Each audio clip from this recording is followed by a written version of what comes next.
Advocate Bhudev Mahanandia का अभिवादन स्वीकार कीजिए। साथियों, आप देख रहे हैं voice of people, voice of Bahujan. Telangana में बसपा में और बसपा को संभालने के लिए वुमेन प्रेसिडेंट और वुमेन विंग को तैयार किया गया है। आर.एस. प्रवीण कुमार लखनऊ कॉन्फ्रेंस में बहन जी का दिशा निर्देश से, बहन जी का परमिशन के बाद तेलंगाना को संभालने के लिए वुमेन विंग बनाए हैं। एस श्रीशा को तेलंगाना का प्रेसिडेंट बनाया गया है। एस श्रीशा वुमेन विंग को संभालेगी। आप सभी को पता है 0.2% वोट से इनको बढ़ाकर 2 से 3% तक ला के खड़ा कर दिए आर.एस. प्रवीण कुमार। जब से आर.एस. प्रवीण कुमार बसपा में शामिल हुए हैं, तब से तेलंगाना में बसपा का जनाधार बढ़ते जा रहा है। साथियों, जब तेलंगाना में इलेक्शन हुआ, आर.एस. प्रवीण कुमार को हराने के लिए चार सीएम कैंडिडेट को उनका चारों तरफ घेरा गया, यानी कांग्रेस, बीजेपी, टीआरएस सब मिलकर उन्हें हराने के लिए कोशिश किए। सब लोग बता रहे थे इलेक्शन के बाद आर.एस. प्रवीण कुमार बसपा छोड़ के चले जाएंगे, लेकिन ऐसा नहीं हुआ।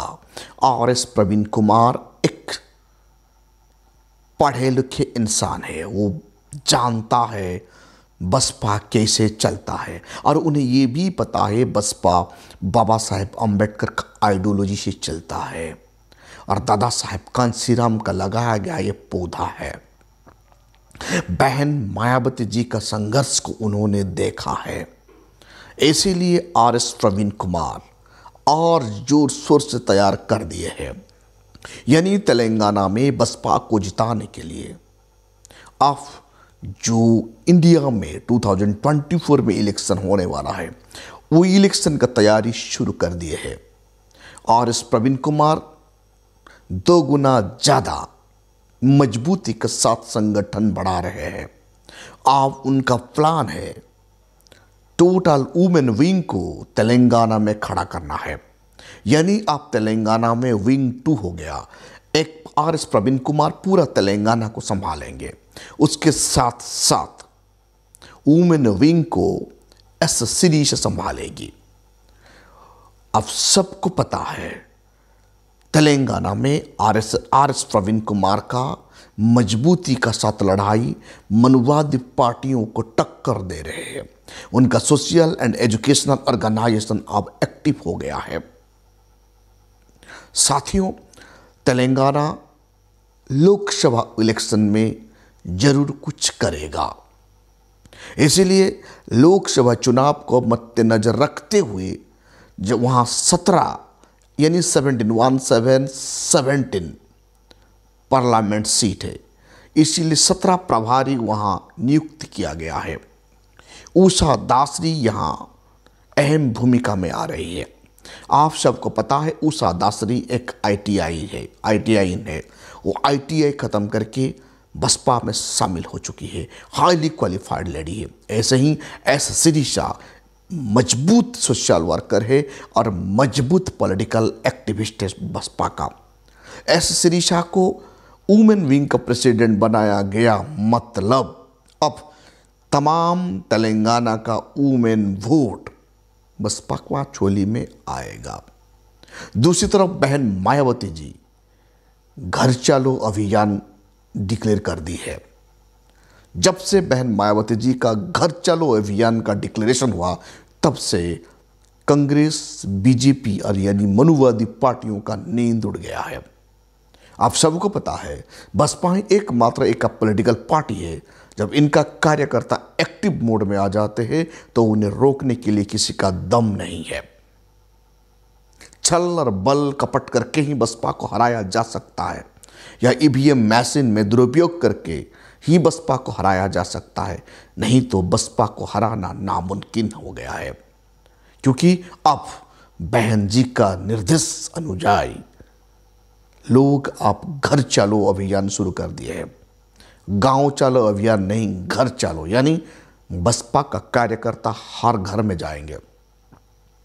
जिन जिन स्टेट में एक्टिव है बसपा, उत्तर प्रदेश में एक्टिव है, तेलंगाना में एक्टिव है, मध्य प्रदेश में एक्टिव है, छत्तीसगढ़ में एक्टिव है, राजस्थान में एक्टिव है,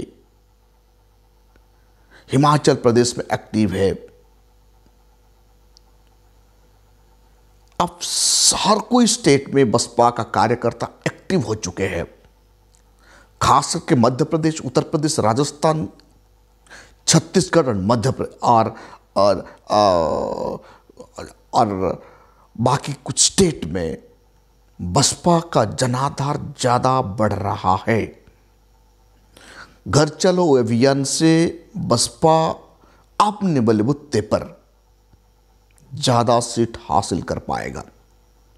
मनुवादी पार्टी ये कोशिश कर रहा है हर हाल में तेलंगाना में बसपा को रोकना है, हर हाल में राजस्थान में बसपा को रोकना है, हर हाल में उत्तर प्रदेश में बसपा को रोकने के लिए मनुवादी पार्टी चारों तरफ लामबंद होकर बसपा को घेर रहे हैं।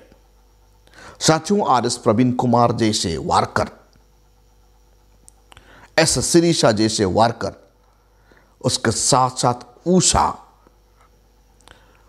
जैसे वारकर बसपा में शामिल हो गए, मतलब तेलंगाना में आप बसपा को कोई रोक नहीं पाएगा। पंजाब, राजस्थान, छत्तीसगढ़ में भी बसपा वारकर एक्टिव में आ चुके हैं। बहन मायावती जी का निर्देश है घर घर चलो, यानी बसपा का वारकर आप घर घर जाएंगे, हर घर उनका वारकर पहुंचेंगे और बसपा का बारे में लोगों को बताएंगे। मुझे ये प्रतीक हो रहा है हम ऐसे ही काम करते रहेंगे तो ये दिन दूर नहीं है बसपा को एक अच्छे पोजीशन में लाने के लिए। बसपा वारकर में उतना दम है जो दम दूसरे पॉलिटिकल पार्टी का वारकर में नहीं है। बसपा ही एक पॉलिटिकल पार्टी है जो उनका कैडर काम करते हैं, भूखा प्यासा अपना हाथ का पैसा खर्चा करके बसपा को खींच रहे हैं। इसलिए मुझे ये प्रतीक हो रहा है एस शिरीषा जैसे वारकर तेलंगाना में मिल गया है और आरएस प्रवीण कुमार जैसे प्रेसिडेंट तेलंगाना में है, तो तेलंगाना एमपी इलेक्शन के लिए तैयारी कर रहा है। आरएस प्रवीण कुमार ये भी बता रहे हैं वो लोकल म्युनिसिपैलिटी इलेक्शन के लिए भी तैयारी कर रहा है। लोगों का जो कहा करते थे इलेक्शन के बाद आरएस प्रवीण कुमार बसपा छोड़ देंगे, लेकिन आरएस प्रवीण कुमार डट के खड़ा हो रहे हैं बसपा में। उन्हें पता है बाबा साहेब का कारवां को धोखा देना मतलब भारत में बहुजन समाज को धोखा देना है। इतना मेहनत करके बाबा साहेब अम्बेडकर मिशन को इतने आगे लाए, उसके बाद उनका सुपुत्र दादा साहेब कांशीराम और बहन मायावती जी, ये बात आरएस प्रवीण कुमार भलीभांति जानते हैं। इसीलिए आरएस प्रवीण कुमार बसपा को मजबूती देने के लिए एक अच्छा वारकर बन के उभर रहे हैं। हमें तो ये प्रतीक हो रहा है ऐसे काम कंटिन्यू चलता रहेगा तो तेलंगाना में 17 में से लगभग 8 से 9 सीट बसपा का झोली में आ जाएगा। मनुवादी लोग इसीलिए डरे हुए हैं, सहमे हुए हैं। उत्तर प्रदेश में 10 सीट में बसपा जीता है एमपी इलेक्शन में और 21 सीट में बसपा सेकंड पोजीशन में था। इसीलिए मनुवादी पार्टी को डर है। घर चलो अभियान ये कारीगर साबित होगा। एनडीए गठबंधन में बसपा को शामिल किया गया मतलब बीजेपी का सुपड़ा साफ हो जाएगा।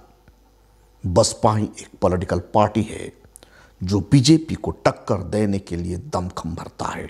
ये बात कांग्रेस वालों को भी पता है, ये बात अखिलेश यादव जी को भी पता है, क्योंकि बसपा का वोट कन्याकुमारी से कश्मीर तक है। हर स्टेट में बसपा का वर्कर है और बसपा का वर्कर टोटल डेडिकेट वर्कर होते हैं और बसपा का वर्कर जानते हैं ये इनका इज्जत का लड़ाई ही है, सोशल जस्टिस का लड़ाई है, इकोनॉमिक इक्वालिटी एस्टैब्लिश करने का लड़ाई है, दबे कुचले समाज को आगे उठाने के लिए लड़ाई है, ये स्वाभिमान का लड़ाई है। ये लड़ाई छोड़ देंगे तो बहुजन समाज का नस्ल बर्बाद हो जाएगा। ये बात बसपा का कैडर जानते हैं क्योंकि बसपा का कैडर अंबेडकर स्कूल से पढ़ के आए हैं। इसीलिए ये लोग मनुवाद को सही से जानते हैं, गांधीवाद को सही से जानते हैं। अंबेडकर वाद को बचाने के लिए सिर्फ बसपा का कैडर का पास ही दमखम है और बसपा का कैडर हर हाल में ये काम करते ही रहेंगे। हमारा ये भरोसा है, हमारा ये विश्वास है। साथियों, ये लोकसभा इलेक्शन है, लोकल इलेक्शन नहीं। इसीलिए भारत का बहुजन समाज, दलित समाज बहन जी को चाहते हैं। करोड़ों बहुजन समाज का लोग बहन जी को बेपनाह प्यार करते हैं। बहन जी एकमात्र पॉलिटिकल लीडर है, उनका एक इशारे पर लाखों करोड़ों लोग का भीड़ जुटाने की दमखम भरता है। आज तक भारतवर्ष में ऐसा कोई लीडर ही पैदा नहीं हुए जो एक पुकार करने से लाखों करोड़ों लोग का भीड़ आ सकता है। ये बात सिर्फ ही सिर्फ बहन मायावती जी कर सकती है। इसलिए आज भी मनुवादी पार्टी बसपा को डरते हैं। मेरे बहुजन समाज, हम सबको जागना चाहिए, यूनाइटेड होना चाहिए और संविधान को बचाने की लड़ाई लड़ना चाहिए। और ये स्वाभिमान का लड़ाई है, ये आन बान का लड़ाई है, बहुजन समाज का स्वाभिमान का लड़ाई है। इसीलिए हम सबको मिलकर बसपा को मजबूत करना है। साथियों, आप देख रहे हैं voice of people, voice of Bahujan. अभी तक आप हमारा चैनल को सब्सक्राइब नहीं किए तो काइंडली सब्सक्राइब कीजिए और voice of people, voice of Bahujan को बचाइए। ये आप सब लोगों का जिम्मेदारी है। Thank you.